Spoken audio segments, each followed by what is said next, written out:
Hello guys, welcome to Vidyalakshmi coaching. Guys, मैं आप लोग के लिए आज क्लास 10 एक्सरसाइज 3.4 जो कि क्वेश्चन नंबर 1 से लेकर आए हैं। तो चलिए 1 नंबर क्वेश्चन देखते हैं। क्वेश्चन दे रखे थे, निम्न समीकरणों के युग्म को विलोपन विधि तथा प्रतिस्थापन विधि दोबारा हल कीजिए। और आपको बता रहे हैं कि कौन सी विधि अधिक उपयुक्त है, वो भी आपको बताना है। ठीक है, तो देखिए हम लोग तो नेक्स्ट एक्सरसाइज यानी 3.3 में प्रतिस्थापन विधि हम लोग सीख चुके हैं। फिर आज हम लोग पढ़ेंगे विलोपन विधि और उसके साथ प्रतिस्थापन विधि भी सीखेंगे। ओके, तो चलिए 1 नंबर का क्वेश्चन दे रखे हैं कि x + y = 5 और 2x - 3y = 4। तो इसको समीकरण 1 मान लेते और इसको समीकरण 2 मान लेते। ओके, तो देखिए ऐसे हम लिखते हैं x + y = 5, इसको समीकरण 1 लेते हैं। फिर इसको लेते हैं 2x - 3y = 4, इसको समीकरण 2 लेते हैं। ओके, देखिए पर ये जो मतलब प्रतिस्थापन विधि हम लोग बना चुके हैं उससे थोड़ा सा अलग है विलोपन विधि। ओके, तो विलोपन विधि में आपको क्या करना है, देखिए दोनों में से चाहे फर्स्ट या सेकंड को हम लोग इक्वल करना है। अगर मान इसमें 2x है तो इसमें भी 2x लाना होगा, या फिर y को भी इक्वल कर सकते, इसमें 3y है तो इसमें भी 3y ला सकते। ओके, तो चलिए इसको इक्वल करने के लिए इसमें 2 से मल्टीपल कर देते, ये तो है ये है, तो कुछ नहीं आप लोग 1 से मल्टीपल कर सकते हैं। तो देखिए 2 यानी 2 x में भी गुना करेंगे, y में भी गुना करेंगे और 5 में भी गुना करेंगे, सब में गुना करेंगे। ओके, तो 2 गुना x 2x प्लस 2 गुना y 2y = 5 2 जा 10, इसको समीकरण अब 3 ले लेंगे। ओके, फिर 1 से मल्टीपल करेंगे तो उतना ही होंगे, 1 का गुना में कोई वैल्यू नहीं है। ओके, ये हो गया समीकरण 4। तो फिर उसी तरह देखिए अब साइन चेंज करेंगे, प्लस है इधर आएगा तो माइनस, माइनस है तो प्लस, प्लस है तो माइनस, तो माइनस प्लस कैंसिल, यानी 2 में 2 गया तो खत्म। अब ये माइनस का कोई काम नहीं, ये माइनस के बदले प्लस आया। ठीक है, ये प्लस प्लस प्लस, यहाँ पर 3 और 2 5 y हो गया इक्वल टू, यहाँ पर प्लस है और माइनस, प्लस माइनस माइनस, 10 में 4 गया तो 6 बचा। ठीक है, यहाँ पर लिख सकते हैं घटाने पर। ओके, और अगर बीच में काटेंगे तो जोड़ने पर। चलिए इतना आ गया, तो हम लोग कर सकते हैं y = 6/5, यानी मेरा y का मान आ गया 6/5। ओके, अब हमको समीकरण 3 में भी ले सकते हैं या 4 में भी ले सकते हैं, यानी समीकरण 3 में y का मान रखने पर। तो चलिए यहाँ बनाते हैं समीकरण 3 में y का मान रखने पर मेरा क्या हुआ, y का मान आ गया। अब x का मान निकालना है, तो लिखिए समीकरण 3 में y का मान रखने पर। ओके, समीकरण 3 में से हम लिखिए 2x + 2y = 10, 2x + 2y = 10, यानी जहाँ y दिखाई देगा वहीं पर 6/5 बैठा देंगे। तो चलिए 2x + 2, यानी y की जगह 6/5 बैठा सकते हैं, तो 6/5 = 10। फिर 2x प्लस, देखिए 2 का पारा 6 बार पढ़ेंगे, 2 6 12 और बटा 5 = 10। क्लियर। अब 2x अब बराबर ले लेते हैं, प्लस प्लस है बराबर को उधर चला जाएगा तो माइनस हो जाएगा। ठीक है, फिर लिखिए 2x बराबर, यहाँ पर कुछ नहीं मतलब 1 है, तो 5 गुना 10, 5 10 है 50, माइनस 1 गुना 12 12 बटा 1 गुना 5 5। फिर 2x बराबर आपका क्या हुआ, 50 में 10 चला 40 गया बचा, और उसमें से 2 घटा दीजिए यानी 38/। तो फिर अब इधर आते हैं, देखिए इसको सेम ले जाइए, x को रख देते हैं, x अब = में लिखेंगे 38/5, 38/5। कोई चीज़ गुना में है तो वह बटा में आएगा, यह 5 है। ठीक है, कोई चीज़ गुना में तो बटा में आएगा, तो काटिए 2 19 38, यानी हम लोग लिख सकते हैं x = 19/5। तो मेरा x का भी मान आ गया, इधर y का मान आ गया, तो हम लोग लिख सकते हैं कि अतः x = 19/5 तथा y = 6/5। यही हो गया आपका आंसर। ओके, ये तो मेरा विलोपन विधि हुआ। अब यही क्वेश्चन आपको प्रतिस्थापन विधि बनाना है, तो चलिए अब यही क्वेश्चन तो प्रतिस्थापन विधि बनाकर दिखाते हैं। तो फिर हम लोग बनाते ही क्वेश्चन प्रतिस्थापन विधि। ठीक है, यहाँ पर लिख भी सकते हैं कि प्रतिस्थापन विधि से। पहले तो नहीं लिखे थे, पहले भी आप लोग लिख सकते थे विलोपन विधि से। ओके, अभी प्रतिस्थापन विधि से बना रही। तो से हम इसको समीकरण 1 मानेंगे, इसको समीकरण 2 मानेंगे। ओके, तो लिखिए x plus y equal to 5, ये हो गया समीकरण 1। फिर 2x minus 3y equal to 4, समीकरण 2। देखिए प्रतिस्थापन विधि में आप लोग को बता चुके हैं कि समीकरण 1 से निकालेंगे तो 3 निकल जाएगा, फिर 2 से निकालेंगे तो 4 निकल जाएगा, और 1 और 2 का कोई वैल्यू नहीं, 3 और 4 से आपका कैलकुलेट होंगे। ओके, तो चलिए समीकरण 1 से करते हैं। समीकरण 1 से सेम क्वेश्चन उतारेंगे, x plus y equal to 5। Okay, तो x बराबर 5 प्लस है बराबर को उधर चला गया तो माइनस, ये हो गया आपका समीकरण 3। ठीक है, फिर आप समीकरण 2 से करेंगे। समीकरण 2 से 2x minus 3y equal to 4, तो 2x बराबर 4 माइनस है उधर चला गया तो प्लस, यानी x बराबर 4 प्लस 3y, कोई चीज़ गुना में है तो बटा में, ये होगा आपका समीकरण 4। तो देखिए दोनों तरफ x है, इधर भी x है इधर भी x, माने x कैंसिल हो जाएगा। ओके, इधर भी x इधर भी x। अब चलिए हम लोग फिर बनाते हैं। अब समीकरण 1 और 2 का कोई वैल्यू नहीं, समीकरण 3 और 4 का वैल्यू है। तो लिखते हैं कि समीकरण 3 और 4 से, तो देखिए दोनों तरफ x है, यानी x खत्म हो गया, x कैंसिल हो गया। अब बचा क्या, y माइनस 5 माइनस वाई और 4 प्लस 3y बाई 2। तो लिखते हैं 5 minus y equal to 4 plus 3y by 2। ठीक है, तो चलिए मानिए कुछ नहीं मतलब 1 है, तो इसको 2 से गुना करेंगे, 2 5 से भी गुना करेंगे और 2 y से भी गुना करेंगे। तो 2 5 10 माइनस 2 गुना y 2y। ओके, अब देखिए इधर 1 का कोई वैल्यू नहीं, ज्यों का त्यों रख दीजिए, 4 प्लस 3y। तो चलिए इधर भी y इधर भी y, यानी y को एक साइड ला देते हैं, तो माइनस 2y माइनस है, ये प्लस है तो इधर आ जाएगा तो माइनस, फिर 4 प्लस है उधर चला जाएगा तो माइनस। तो देखो माइनस माइनस प्लस, लेकिन चिन्ह माइनस, तो जोड़ 2 और 3 5y। फिर देखिए 6 में 4 चला गया, ये 10 में 4 चला गया, तो 6 बचा, बड़ा माइनस है माइनस, तो दोनों तरफ माइनस है, यानी माइनस माइनस कैंसिल हो गया। तो आपका बचा क्या, y बराबर 6/5, यानी y का वैल्यू आ गया 6/5। अब हम लोग समीकरण 3 में भी y का मान रख सकते हैं और समीकरण 4 में भी y का मान रख सकते हैं। तो चलिए समीकरण 3 में y का मान रखने पर चलिए यहाँ बनाते हैं। ओके, तो लिखिए समीकरण 3 में y का मान रखने पर सेम क्वेश्चन उतारेंगे, x equal to 5 minus y, यानी y का मान पुट कर देंगे 6/5, x सेम रहेगा माइनस, और y की जगह लिखिए 6/5। ठीक है, तो x इक्वल टू, देखिए यहाँ पर कुछ नहीं मनवान है, तो 5 बार गुना करेंगे, यानी 5 5 25, और एक बार भी गुना करेंगे तो 6 ही होंगे, फिर नीचे 5 होंगे। तो x इक्वल टू देखिए 25 में आपका 6 चला गया, तो बचा आपका 19/5, उसमें भी आ जाते ही ना, तो हम लोग लिख सकते हैं। अतः x इक्वल टू 19/5 तथा y इक्वल टू 6/5। तो आपको बोल रहा है कि कौन सी विधि अधिक उपयुक्त है, तो देखिए ये तो ज़्यादा लॉन्ग बनाना है, यानी आपको विलोपन विधि सबसे अधिक उपयुक्त है। तो हम लोग लिख सकते हैं कि अतः विलोपन विधि अधिक उपयुक्त है। ओके, यही होगा। तो फिर चलिए हम लोग 2 नंबर क्वेश्चन उतार लिए हैं। देखिए 2 नंबर क्वेश्चन दे रहे हैं 3x plus 4y equal to 10 और 2x minus 2y equal to 2। तो इसको समीकरण 1 मान लेते, इसको समीकरण 2 मान लेते। तभी विलोपन विधि से बना रहे हैं, तो यहाँ पर लिख सकते हैं कि विलोपन विधि से,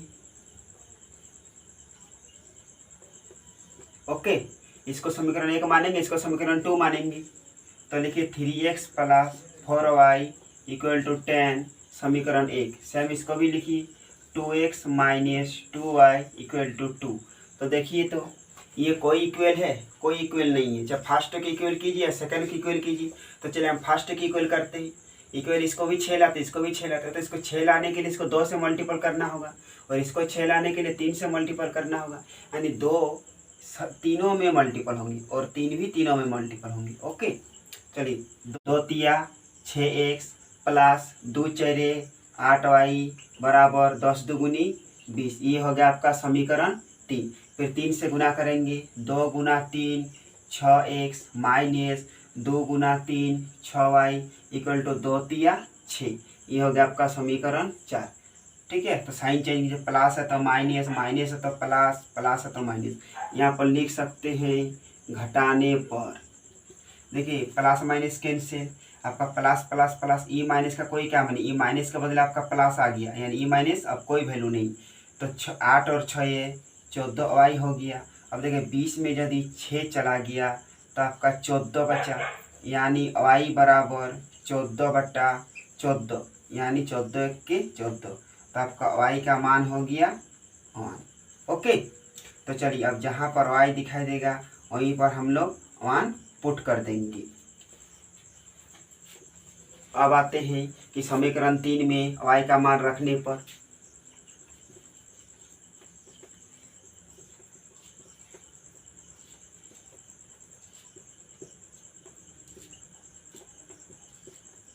देखिए सेम क्वेश्चन उतार देंगे, 6x plus 8y equal to 20। ठीक है, जहाँ पर y दिखा देगा वहीं पर 1 पुट कर देंगे। तो देखिए 6x प्लस 8 और y की जगह 1 बैठा देंगे 20। अब फिर देखिए 6x प्लस 8 के 8 इक्वल टू 20। तो 6x इक्वल टू बड़ा ले लेते हैं, प्लस है उधर चला जाएगा तो माइनस।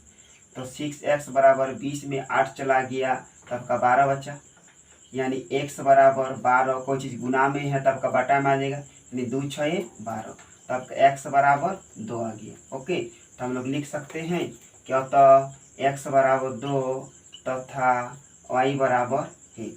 यही हो गया आपका आंसर। तो देखिए आप लोग इसी क्वेश्चन को यानी 2 नंबर को ही आप लोग प्रतिस्थापन विधि बना लीजिएगा। ओके, इसी तरह बनेंगे और फिर लास्ट में लिख दीजिएगा कि अब तो विलोपन विधि अधिक उपयुक्त है। तो फिर हम लोग बढ़ते अब 3 नंबर क्वेश्चन की ओर। तो फिर चलिए हम लोग बढ़ते अब 3 नंबर क्वेश्चन को। देखिए 3 नंबर क्वेश्चन दे रखे हैं कि 3x minus 5y minus 4 equal to 0 और 9x equal to 2y plus 7। यानी पहले जो हम लोग 1 नंबर और 2 नंबर बनाए हैं उसमें चेंज करके दिया हुआ था, जबकि इसमें आपको चेंज करना है। ओके, तो चलिए इसको चेंज करके हम लोग लिखते हैं। तो देखिए 3x माइनस 5y माइनस उसको बराबर को उधर ले चला जाएंगे तो प्लस हो गया, यानी ये समीकरण 1 मान लेते हैं। चलिए इसको फिर लेते हैं 9x, अब बराबर किधर लाते हैं, यह प्लस है तो बराबर किधर आ जाएगा तो माइनस। अब इसको बराबर को उधर रख रहे हैं ना, तो 7, ये हो गया आपका समीकरण 2। तो चलिए आप लोग लिख लीजिएगा कि विलोपन विधि से यहाँ पर। ओके, विलोपन विधि से। तो चलिए इसको इक्वल करने के लिए सिर्फ इसको 3 से मल्टीपल कर देंगे। ये तो 9 है, ये है कुछ नहीं मतलब 1।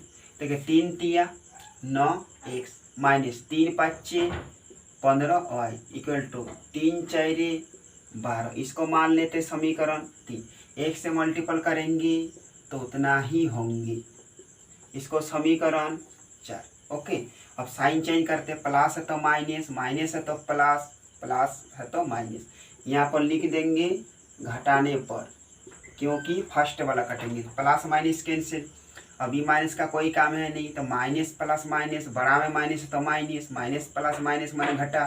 15 में अगर 2 चला गया बचा 13y इक्वल टू, अब देखिए प्लस माइनस माइनस। ओके, बड़ा में प्लस है तो कुछ नहीं, यानी 12 में 7 चला गया आपका 5 बचा। तो हम लोग लिख सकते हैं कि y इक्वल टू 5, कोई चीज़ गुना में है तो बटा में आ जाएगा 13, आपको ऊपर में ही लिख देते, यानी मेरा y का मान निकल गया। अब हम लोग क्या करेंगे समीकरण 3 में y का मान रखने पर। ओके, तो फिर देखिए हम लोग यहाँ आते हैं, हम लोग लिख सकते हैं कि समीकरण 3 में y का मान रखने पर, तो सेम क्वेश्चन उतार देंगे 9x minus 15y equal to 12। 9x -15y equal to 2। चलिए 9x माइनस 15 और y की जगह लिखेंगे -5/13 इक्वल टू 12। तो देखिए 9x इक्वल, ये माइनस है तो माइनस माइनस प्लस कर देते और 15 पचे 75/13 इक्वल टू 12। ओके, तो 9x बराबर 12 को 12 लेते हैं, अब प्लस उधर चला जाएगा तो माइनस और सेम उत्तर जाएगा।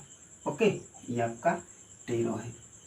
तो चलिए सेम उसी तरह करते हैं, 13 और गुना 12 करेंगे तो 12 बार 144 और उसमें फिर 13 जोड़ दीजिए माने 156 और 1 माइनस 75 ही होगा और बट्टा 13। ओके, तो 9x इक्वल टू, अब 156 में से आप 75 घटाइए, 6 में 5 गए तो 1 बचा, 15 में 7 गया तो 8 बचा, यानी आपका 81 हो गया, 81/13। ओके, तो फिर कीजिए x बराबर 81/13, कोई चीज़ गुना में है तो बटा मानिएगा, 9 से कैंसिल हो जाएगा, 9 9 81।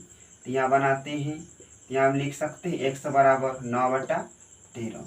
ये आपका x निकल गया और वो आपका y निकल गया। ओके, यही हो गया आपका आंसर। फिर अब बढ़ते हैं 4 नंबर क्वेश्चन की ओर। तो फिर चलिए अब बढ़ते हैं 4 नंबर क्वेश्चन की ओर। देखिए 4 नंबर क्वेश्चन देखिए x/2 + 2y/3 इक्वल टू -1 और x - y/3 इक्वल टू 3। तो इसको समीकरण 1 मान लेते हैं, इसको समीकरण 2 मानते हैं। ओके, सेम उतारते हैं, x/2 + 2y/3 इक्वल टू -1, ये हो गया आपका समीकरण 1। सेम इसको भी लिखते हैं, x - y/3 इक्वल टू 3, ये हो गया आपका समीकरण 2। इसमें भी कुछ नहीं, मान के चलिए 1 है। तो देखिए यह x/2 है, यह x/1 है, इसको इक्वल लाने के लिए क्या करेंगे, इसको सिर्फ इसको यही रखते हैं, ठीक है, मानिए 1 से गुना करेंगे और इसको क्या करते हैं 1/2 से गुना करेंगे, यानी 1 गुना x से होगा और 2 गुना y गुना करेंगे तो 2 हो जाएगा। तो चलिए 1 से ही तो उतना ही होंगे, 1 से का गुना में कोई वैल्यू नहीं है, -1, ये हो गया आपका समीकरण 3। अब 1 गुना x/2 1 के 2, फिर माइनस, अब 1 गुना y/2 3 6 इक्वल टू कुछ नहीं मतलब 1 है तो 3 1 के 3/2 1 के 2। ओके, ये समझाने के लिए सिर्फ दिए थे। चलिए ये हो गया आपका समीकरण 4। तो फर्स्ट में ही काटेंगे, इसीलिए इसको क्या कर रहे हैं घटाने पर। देखिए प्लस है तो माइनस, माइनस है तो प्लस, प्लस है तो माइनस, तो plus minus cancel, plus plus माने जोड़ होगा, तो इसको ऐसे तो नहीं कर सकते हैं, इसको भिन्न के रूप में लाना होगा। तो देखिए 2y/3 + y/6 फिर इक्वल टू -1, फिर क्या -1, अब माइनस यहाँ पर माइनस, फिर 3/2, यहाँ पर भी कुछ नहीं मतलब 1 ले लीजिए। चलिए अब हम लोग इस साइड में आते हैं। देखिए अब 6 दूनी 12, तो हम लोग लिख सकते हैं 12y + 3 गुना y, तो 3y/3 × 18, यहाँ पर लिख सकते इक्वल टू, फिर 2 1 के 2 तो -2, फिर 1 गुना 3 -3/2 1 के 2। अब देखिए अब 12 + 3 15y/18 इकट्ठा माइनस माइनस प्लस, लेकिन चिन्ह माइनस, 3 2 5/2। ओके, चलिए y का हम यही रख देते हैं, फिर -5 कोई चीज़ गुना में है बराबर उधर चला जाएगा, तो ऊपर का नीचे, नीचे का ऊपर, क्योंकि जो गुना में रहते वो बटा में आते हैं, ठीक है, तो ऊपर का नीचे और नीचे का ऊपर हो जाते हैं, ठीक है। तो देखिए इसको काटकुट कीजिए, 2 9 18 और 5 3 15, यानी 3 3 9, यानी हम लोग y का मान आ गया क्या, -1 दे रखा है माइनस और सिर्फ 3, तो यही मेरा y का मान निकल गया, ठीक है। अब निकलेगा क्या समीकरण 3 में y का मान रखने पर। तो चलिए इसका पहले आप लोग स्क्रीनशॉट लीजिए ताकि ये वाला हम लोग मिटाएंगे। तो फिर चलिए बनाते हैं समीकरण 3 में y का मान रखने पर, ठीक है। समीकरण 3 में y का मान रखने पर सेम क्वेश्चन उतारेंगे, x/2 plus 2y/3 equal to -1। चलिए इसका अब कोई काम है नहीं। देखिए x/2 y का मान पुट करेंगे ना, +2 और y की जगह -3/3 इक्वल टू -1। तो यहीं पर कैंसिल कीजिए ना, 3 3 कैंसिल हो गया, यानी x/2 प्लस माइनस माइनस सिर्फ 2 बचा, कुछ नहीं मतलब एक ले लीजिए -1। तो x/2 अब बराबर -1, अब -1 से उधर चला जाएगा तो प्लस हो गया। ओके, फिर कीजिए x/2 बराबर प्लस माइनस माइनस 2 में 1 चला गया तो 1 बचा। फिर यहाँ आइए, फिर देखिए x बराबर 1, कोई चीज़ बटा में है बराबर को उधर चला जाएगा तो वो ऊपर में चला जाएगा, यानी 2, यानी x का मान हो गया 2। ये आपका x का मान निकल गया, ये y का मान निकल गया। ओके, आई होप आप अच्छे तरह से समझ गए होंगे। फिर मिलते हैं नेक्स्ट वीडियो में, तब तक बाय।